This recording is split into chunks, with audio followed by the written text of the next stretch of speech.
Bismillahirrahmanirrahim. Assalamualaikum warahmatullahi wabarakatuh. Alhamdulillah, wassalatu wassalamu ala Rasulillah wa ala alihi wa sahbihi wa lahu ba'du. Kepada seluruh jamaah muslimin sekalian, Allah Subhanahu wa taala, puji dan syukur selalu kita panjatkan kepada Allah di hari yang ke-10 ini dari bulan April bertepatan dengan 10 Jumadil Tsaniyah, Jumadil Akhirah tahun 1435 Hijriah. Ini Allah masih berikan kita kenikmatan berupa kesehatan, umur dan kesempatan serta kekuatan sehingga kita bersama-sama mendatangi masjid yang pertama ini dalam rangka melakukan salah satu kewajiban kita dan mengkaji beberapa hadis Rasulullah SAW. Salawat dan salam semoga tersampaikan kepada junjungan kita, kepada Rasul kita, panutan kita, Nabi Muhammad SAW, serta pada keluarga, sahabat tabi'in dan seluruh pengikutnya yang senantiasa mendapat setiap niat dan mengikuti sunnah-sunnah. Bapak dan Ibu yang berkenan Allah Subhanahu wa taala, kalau kemarin kita telah mencoblos dan memilih wakil-wakil kita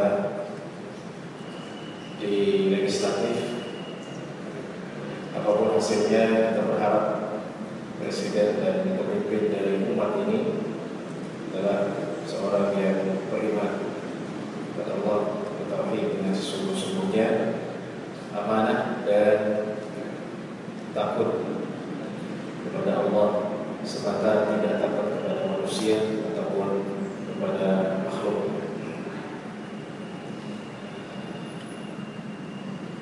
Dan tentunya kita mengenal sebelum kita lanjutkan dengan kajian tentang fenomena akhir yang kita masih bahas tentang as-sirat. Tentunya kita ingin mempunyai pemimpin seperti Umar bin Abdul Aziz. Saya tidak akan berbicara panjang tentang beliau, tetapi satu hal yang perlu digarisbawahi bahwa Umar bin Abdul Aziz hanya menjadi khalifah sekitar 2,5 tahun. Dan kekuasaan dan pemerintahan terbentang dari ujung Irak sampai ujung Maroko, kira-kira panjangnya 2 kali Indonesia, 2 kali Sabang sampai Merauke. Dalam sejarah Umar bin Abdul Aziz tercatat tidak ada orang yang miskin dan kelaparan. Ya, tidak ada. Bahkan ketika zakat ini dibagikan, mereka menolak. Suatu hari Umar bin Abdul Aziz mengirim utusan ke ujung Afrika, mungkin Maroko atau yang di sekitarnya, untuk membawakan uang zakat dari lubuk kota Damaskus menuju Afrika Utara bagian barat.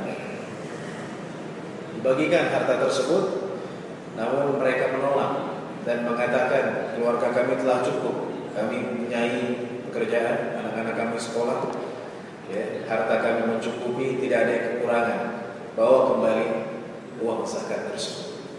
Jadi ini adalah satu pencapaian luar biasa yang sampai sekarang dikaji. Mengapa Umar bin Abdul Aziz bisa sampai seperti ini, dan itu bukanlah hal yang mustahil bagi pemimpin-pemimpin bangsa ini apabila mereka bertakwa kepada Allah Subhanahu wa taala dan mampu menjalankan amanah dengan sebenar-benarnya. Itu yang perlu digarisbawahi dari sejarah Umar bin Abdul Aziz. Karena ceritanya panjang, tapi itu hal, ada satu poin yang perlu disampaikan, dan satu poin lagi yang mungkin Bapak dan Ibu pernah mendengar, dulu pernah saya sampaikan di sini atau tempat yang lain, bahwa Umar bin Abdul Aziz selama menjadi khalifah, beliau tidak merasa senang dan bahagia, bahkan sedih. Suatu hari istrinya bernama Fatimah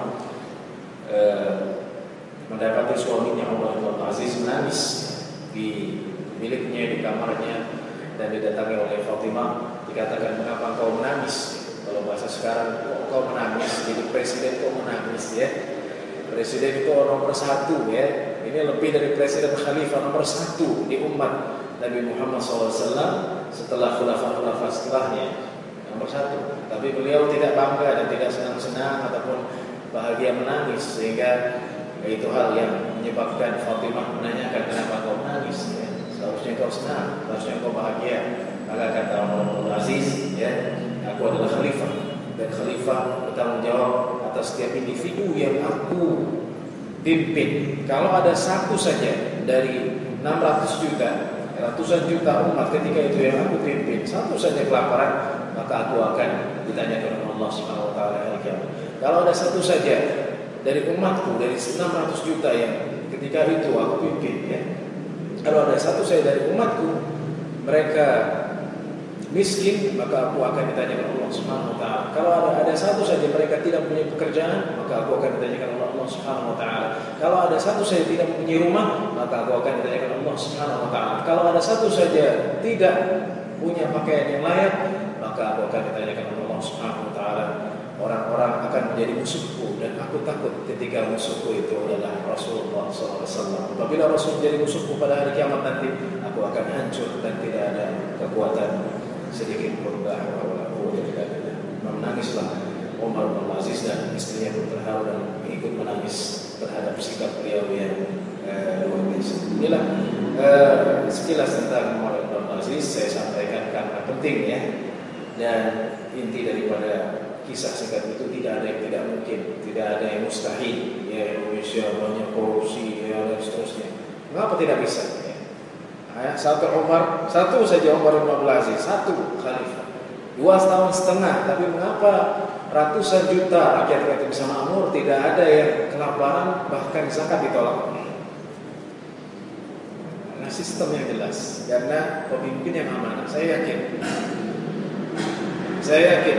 Dan dengan izin Allah Subhanahu wa taala, Indonesia ini akan menjadi negeri yang makmur, yang jauh dari kelaparan, yang jauh dari kemiskinan apabila pemimpinnya benar-benar menjalankan amanah dengan sebenar-benarnya. Baik, Bapak dan Ibu yang Allah Subhanahu wa taala, kita masuk dalam tema yang masih kita bahas tentang As-Sirat, yaitu jembatan, atau jalan menuju surga. Dan kita telah jelaskan bahwa sifat dari Sirat ini, yang pertama adalah dia lebih tipis daripada sehelai rambut, yang kedua dia lebih tajam daripada pedang. Ya, itu yang telah kita jelaskan, dan juga gelap, tidak kelihatan. Jadi tidak kelihatan misalnya putih atau kuning warnanya, tidak. Dan ketika orang melewati Sirat ini, maka api-api itu menyambar orang yang melewatinya, dan sambaran api itu bukan seperti gumpalan api, tapi sambaran api itu seperti istana yang besar. Jadi bukan hanya sepercik atau gumpalan api, tapi seperti bangunan yang besar. Ya, maka tidak ada yang menyelamatkan kecuali amal soleh daripada orang tersebut. Dan Rasulullah SAW adalah orang yang pertama kali melewati Sirat. Sudah kita jelaskan bahwa orang yang pertama kali, umat yang pertama kali dihisab adalah umat Nabi Muhammad SAW, dan ada orang-orang yang tidak dihisab. Ya, yang masuk di dalamnya adalah para nabi dan juga orang-orang yang telah dipilih oleh Allah. Nanti orang yang pertama kali akan melewati As-Sirat, yaitu jembatan, yaitu jalan menuju akhirat, menuju surga, adalah Nabi Muhammad SAW. Dan ketika itu Rasulullah mengatakan, Ya Rabbi Salim, Ya Rabbi Salim, Ya Allah, selamatkanlah. Untuk siapa? Untuk umat manusia. Untuk umat manusia, khususnya umat Nabi Muhammad SAW. Ya, untuk orang-orang yang beriman. Nah, ketika melewati lintasan tersebut, ya, ada yang melewatinya seperti kedipan mata, ya, kedipan mata, seperti kita berkedip, ya, mungkin tidak sampai 1 detik atau 1 detik. Ada juga yang melintasinya seperti petir, jadi kedipan mata itu lebih cepat daripada petir. Ya. Ada yang melintasinya seperti angin, ada yang melintasinya seperti kuda, ada yang melintasinya seperti penunggang onta, ada yang melintasinya berjalan, ada yang melintasinya merangkak, ya, ada yang melintasinya tidak bisa melintasi sehingga oleng dan jatuh ke neraka Jahannam. Dan Allah berfirman dalam surat Maryam, "Wa in minkum illa wariduha." Tidak ada di antara kalian kecuali akan melewati as-sirat tersebut.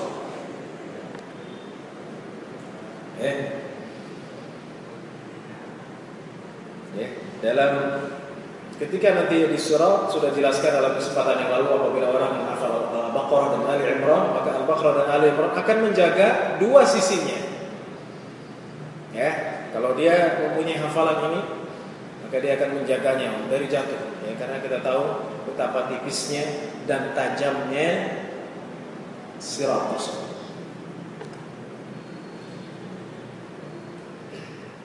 Kemudian kemarin ada yang bertanya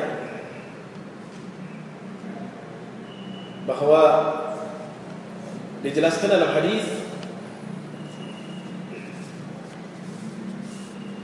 di bawah as-sirat adalah neraka Jahannam.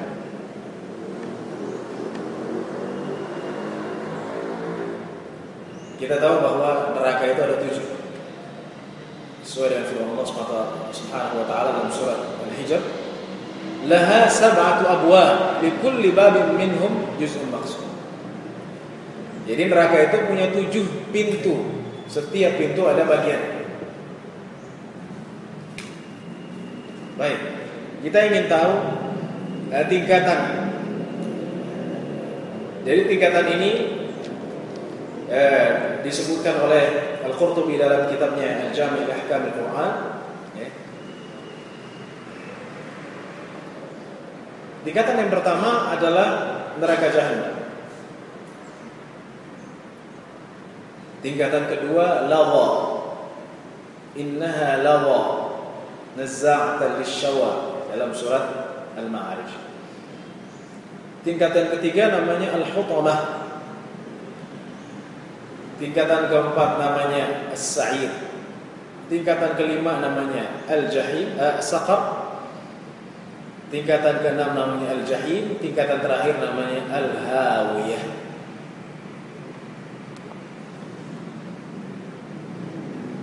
Ya. Bagaimana menghitungnya? Menghitungnya tingkatan pertama dari atas. Berarti Jahannam, Lawa, Hutamah, Sa'id, Saqar, Jahim, Hawiyah.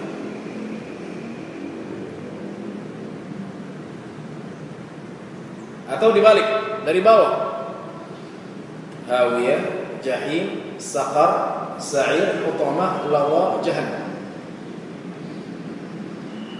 Jadi neraka Jahannam memang yang paling atas. Timbul pertanyaan, dalam Al-Quran disebutkan innallaha jami'u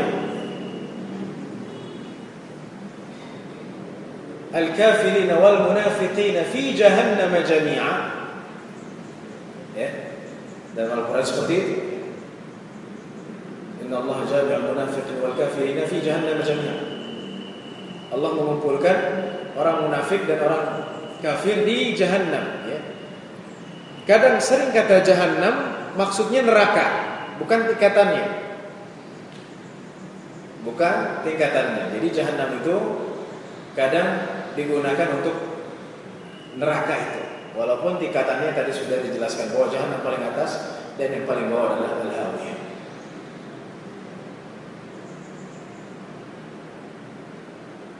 Ya. Innallaha jami'ul munafiqina wal kafirina fi jahannam jami'a. Baik. Jadi itu tingkatan-tingkatan neraka. Dan Allah Subhanahu wa taala berfirman, "Innal munafiqina fid darkil asfali minan nar." Ya. Orang munafik itu ada di tingkatan neraka paling bawah, dan tingkatan neraka paling bawah itu adalah hawiyah. Adalah hawiyah. Fa ummuhu hawiyah wa ma adraka ma hiya narun hawiyah. Narun hamiyah. Jadi api yang panas. Narun hamiyah. Baik. Jadi pertama orang munafik yang paling bawah yang disebutkan dalam Al-Quran. Yang kedua, ya, Ashabul Maidah. Ashabul Maidah orang-orang yang disebutkan dalam surat Al-Maidah. Allah berfirman, "Fa inni u'adzibu 'adzaban la u'adzibu ahadan minal 'alamin." Aku akan menyiksanya dengan satu siksa yang tidak aku siksa kepada orang lain. Yang ketiga adalah keluarga dan pengikut Fir'aun. Karena Allah berfirman, "Adkhilu ala Fir'aun asyaddal 'adzab." Masukkan keluarga Fir'aun dan pengikutnya ke dalam siksaan yang paling pedih. Baik, sudah jelas. Jadi neraka tadi bertingkat-tingkat dan tingkat yang paling atas adalah neraka Jahannam. Yang paling bawah adalah Al-Hawiyah. Baik. Nah, ketika orang melintasi ini dan mereka membawa dosa mereka, dan apabila dosa semakin besar, semakin banyak, mereka akan oleh dan lebih cepat jatuh ke neraka Jahannam. Apabila telah melintasi as-sirat, lintasan ini, maka mereka akan berada di depan pintu surga. Ya, akan berada di depan pintu surga. Tapi ada golongan orang yang disebut dengan Al-A'raf. Ashabul A'raf. Siapakah mereka? Ya. A'raf itu dari kata Arafun, yaitu tempat yang tinggi. Jadi kira-kira bayangan kita, jadi ini lintasan as-sirat. Ya. Kemudian kan pintu surga. Nah, di antara as-sirat dengan pintu surga ini ada surun murtafi'un, ada tembok yang tinggi. Ya, tembok yang tinggi ini diduduki, ya, ditempati oleh Al-A'raf, Ashabul A'raf. Ada dalam surat Al-A'raf disebutkan. Jadi mereka setelah melintasi as-sirat tidak langsung masuk surga, tapi mereka di situ dulu ditahan. Ya, pertanyaannya, siapakah mereka yang disebut dengan Ashabul A'raf yang akan menempati dinding yang tinggi ini dan tidak masuk ke dalam pintu surga? Ya. Ada yang mengatakan bahwa mereka adalah orang yang mengikuti peperangan tanpa izin kedua orang tua. Satu. Yang kedua, ada yang mengatakan mereka adalah orang-orang yang diridhoi oleh satu dari kedua orang tua. Jadi bukan dua-duanya. Jadi satunya ridho, satu tidak. Yang ketiga, ada yang mengatakan bahwa mereka adalah ashabul fatrah, yang mereka fatrah, ya, tidak ada nabi diutus ketika itu. Dari zaman Isa alaihissalam sampai Nabi Muhammad SAW tidak ada orang yang diutus, tidak ada nabi yang diutus. Disebut al-fatrah. Ada fatratu minar rusul. Jadi kekosongan nabi yang diutus ketika itu. Ya. Ada yang mengatakan mereka orang yang beriman, yang memang diberikan kemuliaan untuk melihat, ya. Jadi kalau orang di atas,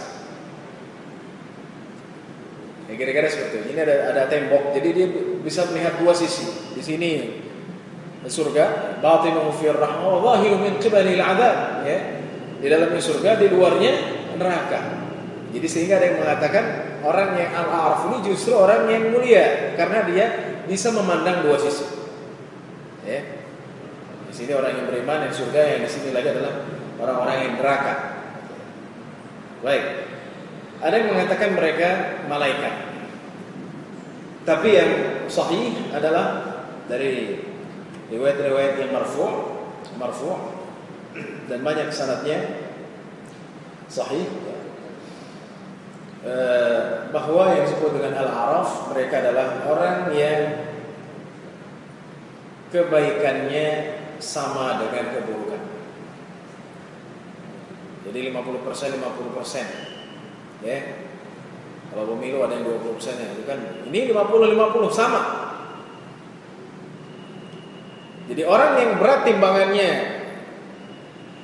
kebaikannya dia masuk surga. Yang berat timbangannya timbangan keburukannya dia masuk neraka. Yang tengah-tengah ya sama itu timbangan dia akan masuk dalam golongan al-araf. Ya ditahan sampai kapan Allah SWT. Ya.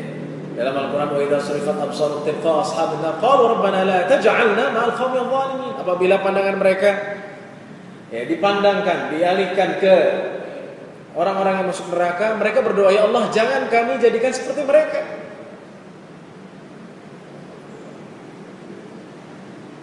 Ya. Apabila mereka memandang ahli surga, mereka ingin lam yadkhuluha wa yatma'un. Ya. Mereka ingin masuk surga tapi mereka tidak masuk sampai datang keputusan Allah Subhanahu wa taala.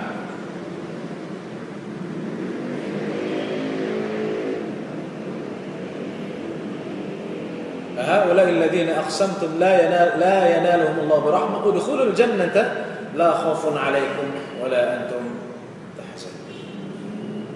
Nanti mereka pada akhirnya Allah memutuskan mereka untuk masuk surga, tapi ditahan. Kapan ditahannya? Berapa lama? Hanya Allah yang mengetahui. Nah, itu disebut dengan al-araf. Semoga Allah Subhanahu wa taala ya, menjadikan kita hamba-hamba yang tidak ditahan ya, bagaimanapun penantian dan penungguan itu ya, membuat kita was-was, membuat kita takut. Jadi kalau kita berdoa kepada Allah agar kita masuk surga ya, tanpa ditahan, tanpa ditangguhkan dengan waktu yang tidak diketahui kecuali Allah Subhanahu wa taala. Bapak dan Ibu Allah Subhanahu wa taala, dengan demikian apabila nanti al-araf yaitu mereka yang terakhir masuk surga, maka surga, dan surga juga memiliki banyak pintu. Dalam hadis ya ada 8 pintu. Ada 8 pintu. Bahkan pintu ini ada pintu-pintu khusus. Untuk orang yang puasa namanya pintu Ar-Rayyan. Cuman bedanya antara pintu-pintu atau tingkatan-tingkatan neraka dengan tingkatan-tingkatan surga ada perbedaan. Kalau neraka namanya cuma 7, sepakat, jadi tidak ada lagi. Tapi kalau surga banyak. Rasulullah SAW mengatakan 8. Ya, tapi ada dalam Al-Quran Jannatul Khuldi, Jannatul Ma'wa, Firdaus, ya. Kemudian Jannatul Na'im, ya kan, Darul Qarar, Lahiyal Hayawan, banyak ya. Dalam hadis juga ada babul shalah, babul jihad, ya. Ada babul shaum, itu babul rayyan, sehingga mungkin jumlahnya lebih daripada 6, 12 atau lebih dari itu. Jadi namanya banyak, sedangkan nama-nama neraka tidak lebih dari 7. Dan itu disebutkan dalam Al-Quran, sedangkan pintu Ar-Rayyan misalnya tidak disebutkan dalam Al-Quran, tapi disebutkan dalam hadis Rasulullah SAW. Semoga Allah Subhanahu Wa Taala menjadikan kita hamba-hamba yang selalu bertakwa kepadanya dan diberikan nikmat masuk surga, ya. Dipertemukan dengan orang yang kita cintai, dan kalau bisa kita berharap kepada Allah kita termasuk golongan orang yang masuk surga tanpa hisab. Amin ya rabbal alamin. Dan semoga Allah Subhanahu Wa Taala memberikan kita pemimpin yang saleh, bertakwa Allah, yang benar-benar menjalankan amanahnya, sehingga umat ini menjadi umat yang sejahtera, bahagia, dan ridha Allah Subhanahu Wa Taala. Sekian dari saya, semoga bermanfaat. Sallallahu alaihi wa ala alihi wasallam. Walhamdulillahirabbil alamin. Subhanakallah wa bihamdika asyhadu an la ilaha illa anta astaghfiruka wa atubu ilaik. Wassalamualaikum warahmatullahi wabarakatuh. Ada pertanyaan?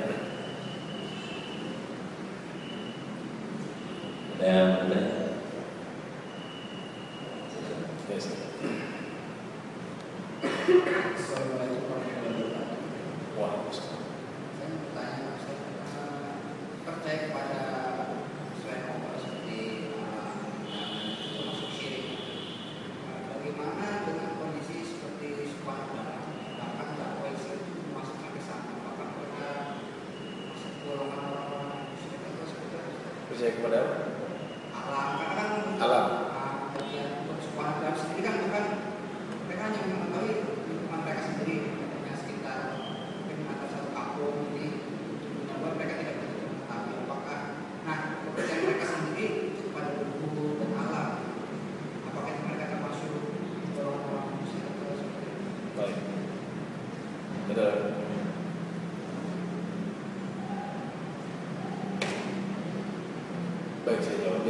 percaya kepada alam.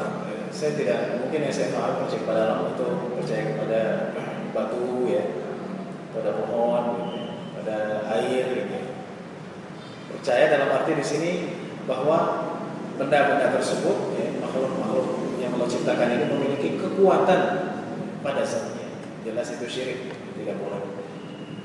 Apabila mereka belum tahu dan belum ada yang mengajarkannya, maka urusannya kita serahkan kepada Allah Subhanahu wa taala.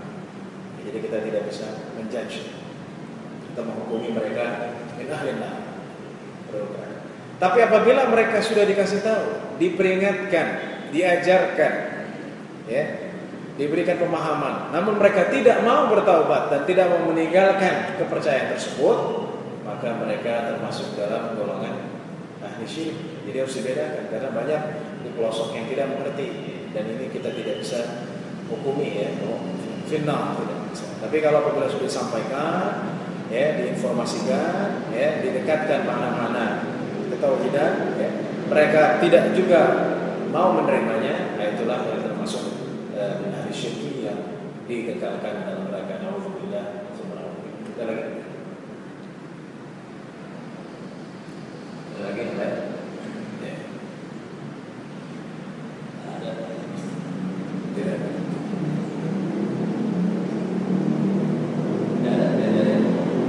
Cukup. Baik, cukupkan. Subhanallah.